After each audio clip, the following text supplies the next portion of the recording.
for Green's theorem, this is the big idea up here, that there's a way to equate a line integral around a simple closed curve with a double integral over the region enclosed by the curve. We're going to have to build up to a little bit, but that's basically where we're going. And there are two different ways of setting up Green's theorem. One involves curl or circulation, and then the other one involves flux. So we're going to do the curl one first. And our book has a lot of stuff about curl in section 16.7, but it is referenced in this section, and we do need a little bit of it now.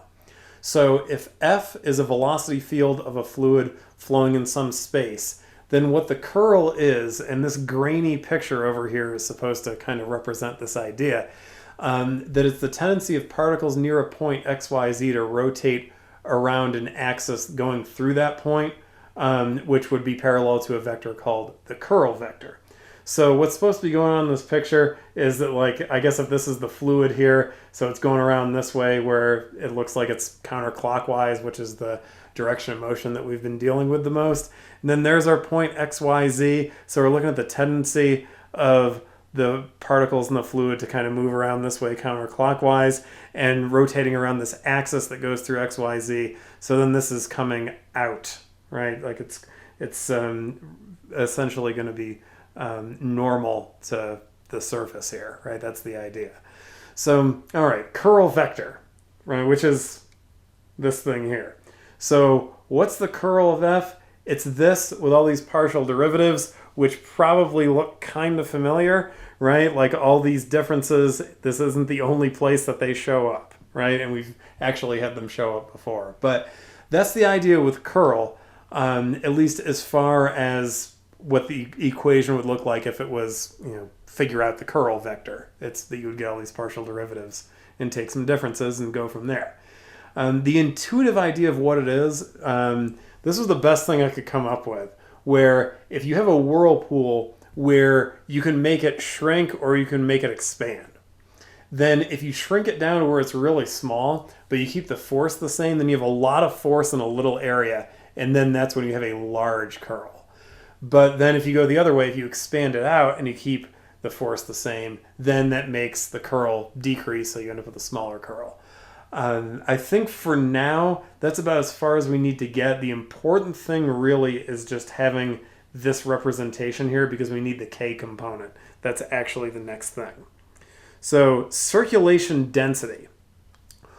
One way of understanding this, and I guess this is the one where you don't actually need curl, is that you could think of it as the circulation along a simple closed curve, like we had a couple sections ago, divided by the area of the loop enclosed by that curve as the loop area approaches zero. So limit as area approaches zero or enclosed area approaches zero of this quotient right here. And another way that you can think about it, and this is the part that involves curl, for a vector field F that's mi plus nj, the circulation density at the point xy is this right here, which is the K component of the curl vector. So the phrases circulation density and K component of curl are used interchangeably, because if you just look at it in terms of this vector up here, that's what the circulation density is. It's in this set of parentheses right here. So it's the K component of curl. So here it is, Green's theorem, at least the first version that we're going to cover. So C has to be a simple closed curve enclosing some region R. Based on what's on the last page, it seems like we would need that sort of thing. And then if F is some vector field where M and N have continuous partial derivatives, otherwise we're going to run into trouble down here, then, and we've seen this integral before, right, F dot T ds over C, right, with the enclosed loop, then we can write this as a line integral. And then here's the new part. You can rewrite this line integral as this double integral. And so now this turns back into stuff from chapter 15, basically, when we start doing the integration here. But that actually ends up being helpful in a lot of situations.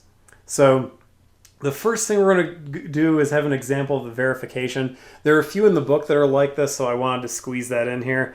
But then we'll go through some where it's just a lot more practical to use Green's theorem and do the line integral this way by doing this conversion.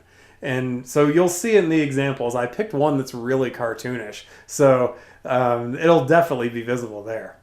All right, so the first example where we want to verify Green's theorem, at least this form of it, for this vector field here, so x squared plus yi plus x squared j, where c is the unit circle, so easy to parameterize, right? Cosine ti plus sine tj as t goes from 0 to 2 pi, right? That's going to be counterclockwise. So, all right, we can do that. Then if we're going to do it the long way, which would be the left side, basically. So if you just do the line integral straight up, we're going to sub in using the parameterization, we're going to do it that way.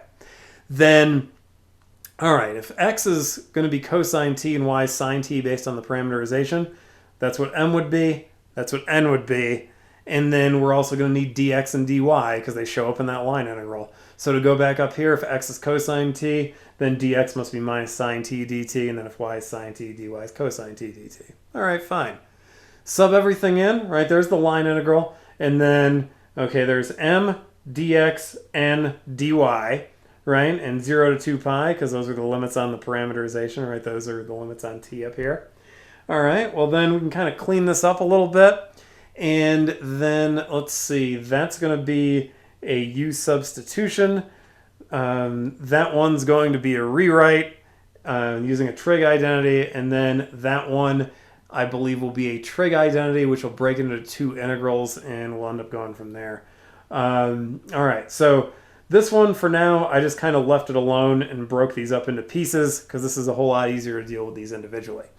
But the first integral, the derivative of cosine is negative sine, right? So you go, oh yeah, this is a u substitution, so 1/3 u cubed, right? So there's that one.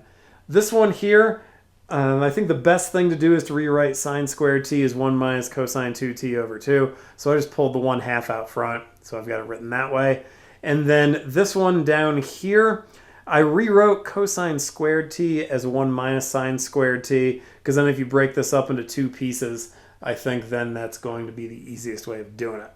So if we go down here, all right, I did that second one, right, integrating 1 minus cosine 2t, you end up here.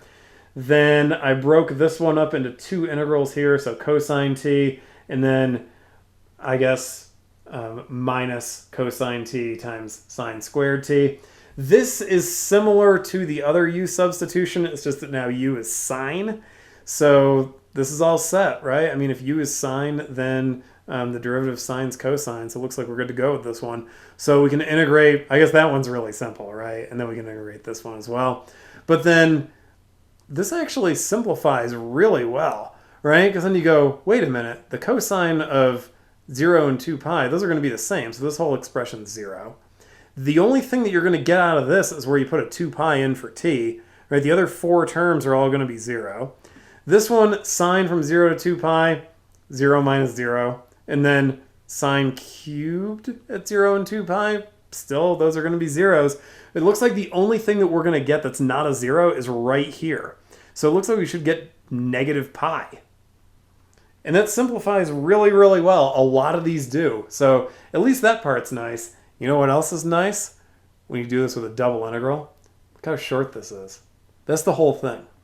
So on the right side, if that's what f was, which that is what f is, then we just need a couple of partial derivatives. So partial of n with respect to x is 2x. Right, you can see it right there. That's n. And then the partial of n with respect to y, well, that's just going to be 1. Okay, so then if we're going to find the double integral of the partial of n with respect to x minus the partial of n with respect to y, all right, well, it's 2x minus 1. But region R is a circle, so I'm going to convert this into polar coordinates because that's going to be a lot easier. So I said, fine, x is cosine t, and then dA, right? I guess when it's in terms of x and y, when you're in rectangular coordinates, could be dx dy or dy dx. But I'm going to switch from rectangular to polar, so that's why I've got the extra r, because remember how you have to put that in there when you switch from rectangular to polar coordinates. And then I kept the t. If you want to change it to dr d theta, and then I guess that's also a theta, that's fine, right? Ultimately, they're placeholders, but I kept the t just to make it look a little more consistent. But then, you could actually break this up into two single integrals, so I did it here, right? The limits are all just constants, and then the part that's in terms of t and the part that's in terms of r, right, they can be separated out, but written as a product. So then I said, all right, fine. We can just do those two individual integrals, right? This one right here is going to end up being 1/2, right? Because you're going to integrate the r, you get 1/2 r squared from 0 to 1, that's 1/2. And then if you integrate this right here, that's 2 sine t minus t, evaluated from 0 to 2 pi. The only term that will give you anything is a minus 2 pi, so you're going to have 1/2 times minus 2 pi, you get minus pi. Okay, great. We got the same thing both ways, and that's exactly what's supposed to happen. We've seen that Green's theorem does work. At least we have an example we went through where it worked. But then why would you want it? Why do you need this extra representation of that line integral? Because sometimes it's way faster and easier. So let's say if we wanted to evaluate this line integral right here, where C is a triangle. And so what it is in the picture, right? You start at the origin, you go this way, and you go this way up the hypotenuse, and you go down.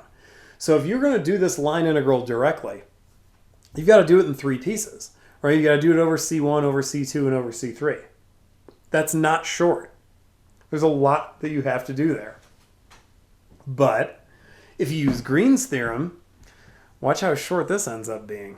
So just based on what's up here, if m is the thing multiplied by dx, and m is x to the 4th, so the partial of m with respect to y is 0, right? There's no y in this. But then if n is xy, partial of n with respect to x is just y, okay? So this line integral that we're supposed to evaluate, we can rewrite that as the double integral. So here's the Green's theorem switch, right? From the line integral to this double integral. But then look at the thing we have to integrate. This doesn't look that hard, right? So partial of n with respect to x minus the partial of n with respect to y, it's just y minus 0. So that's y. And then you got to integrate over this region. So I went dy dx, and I said, okay, for y, on top, this is 1 minus x. And then on the bottom is 0. So those are my limits of integration for y. And then the x values are going from 0 to 1. So 0 to 1 on the second integration there, on the, I guess, the outer integration symbol. And so then that integration is not terrible, right? So you integrate y with respect to y, you get 1/2 y squared, evaluate that at 0 and 1 minus x. I pulled the 1/2 out front, but then we're just left with 1 minus x quantity squared. Multiplied it out, which I guess you didn't really have to do, right? I mean, you could do this with a u substitution, but I multiplied it out and then integrated that, and you end up with x minus x squared plus 1/3 x cubed, evaluated from 0 to 1. Okay, well then really that's just 1/3, right? It's 1 minus 1 plus 1/3, and then minus a bunch of zeros. So that's 1/2 times 1/3, which is 1/6. Nice and short. If you do that one directly, like if you do the line integral with the C1 and the C2 and the C3, it's a whole lot longer than this. So this is where Green's theorem ends up being super helpful. I said there was one that would look ridiculous if you tried to do the line integral directly. It actually wasn't the last example. It's this example, right? Look at these things that you have to integrate. Some of those are a little rough looking. So you go, all right, well, maybe doing this line integral directly is not the way to go. All right, well, just judging by what we've got up here, it looks like m is 3y minus e raised to the power of sine x. But then that would mean that the partial of m with respect to y is just 3, right? There's the only y. Okay, that's good that this works out so nicely. Very nice, simple thing. But then n is this, but then the partial of n with respect to x is just 7. Okay, that's good that that's also pretty simple. And then we're going to use the Green's theorem switch to the double integral. And then look, we're integrating 4, right? 7 minus 3. But what you could do is you could pull that 4 out front and go, wait a minute, this double integral is just the area of the region. And that region is a circle of radius 3.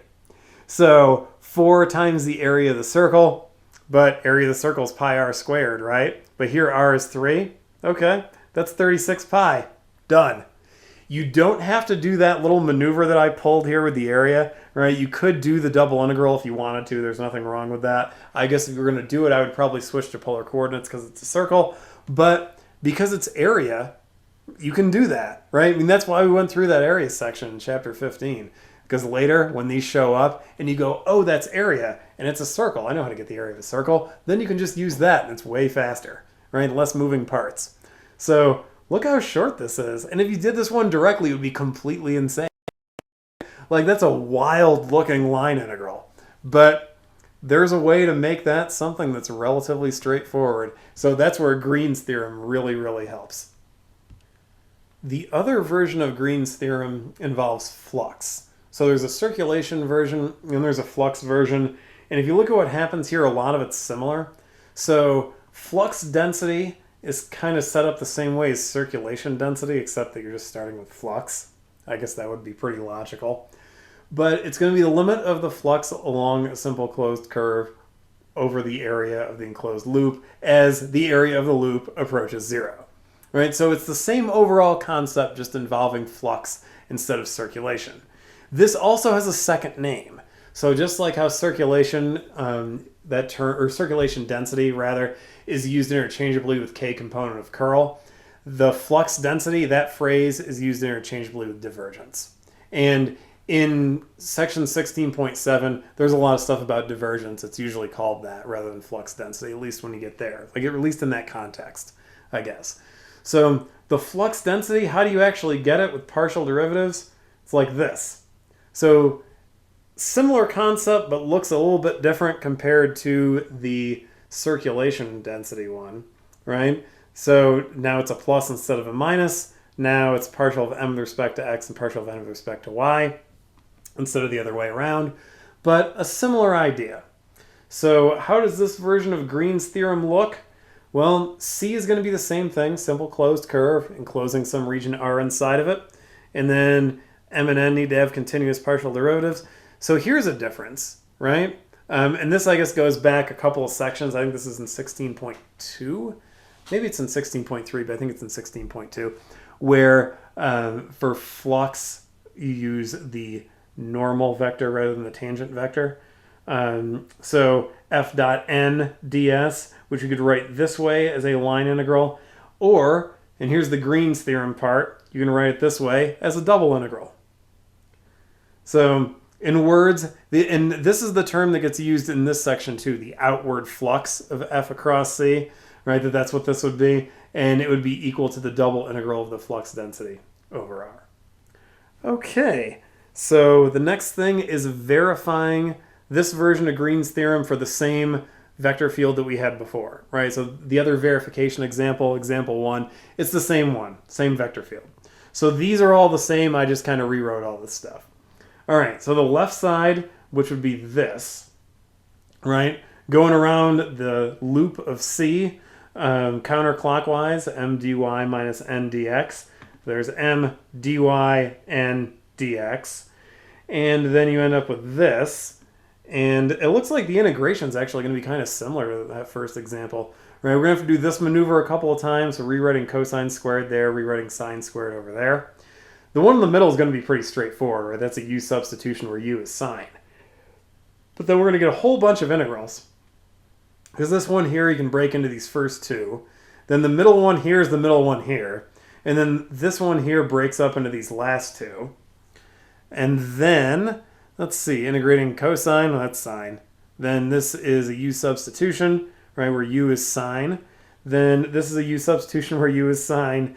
Integrating sine's negative cosine, and then this is a u substitution where u is cosine, right? So you integrate all those, and then this is a lot of work to just get 0.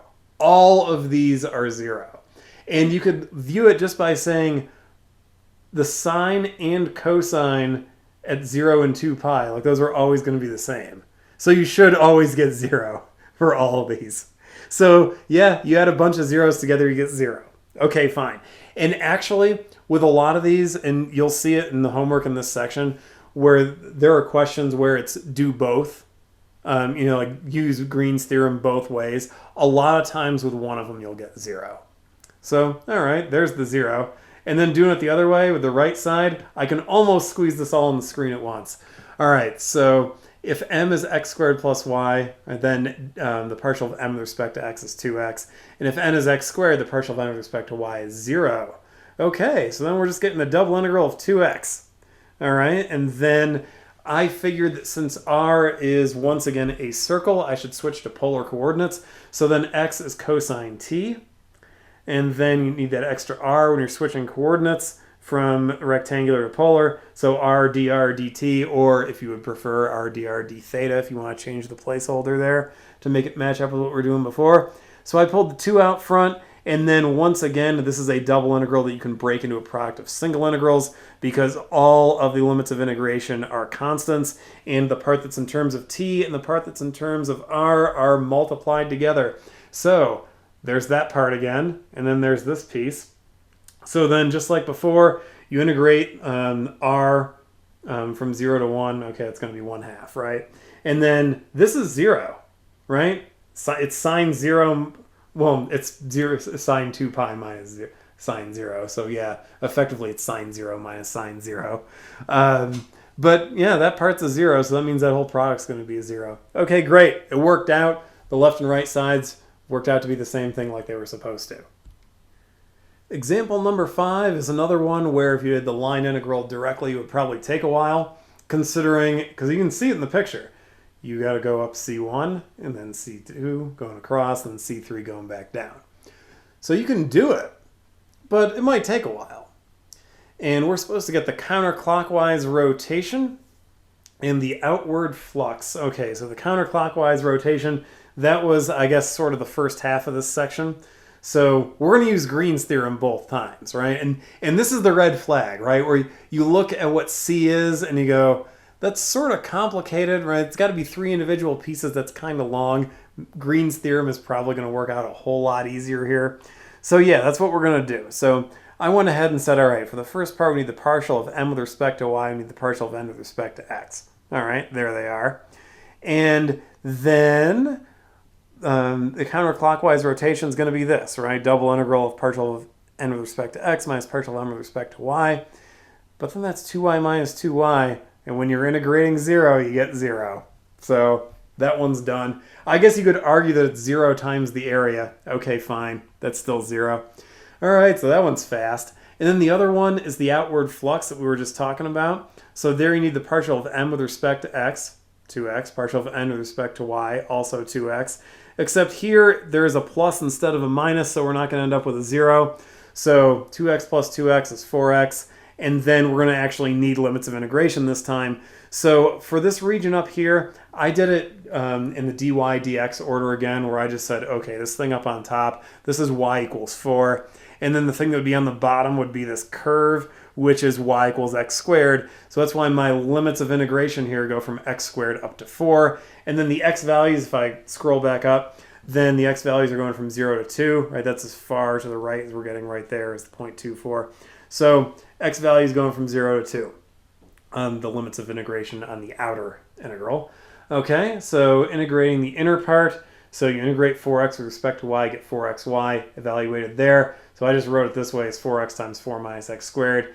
Distributed the 4x, so you end up here. And then integrating that, you get 8x squared minus x to the 4th. Then evaluating that at 0 and 2, eventually you end up with 16. So not too bad.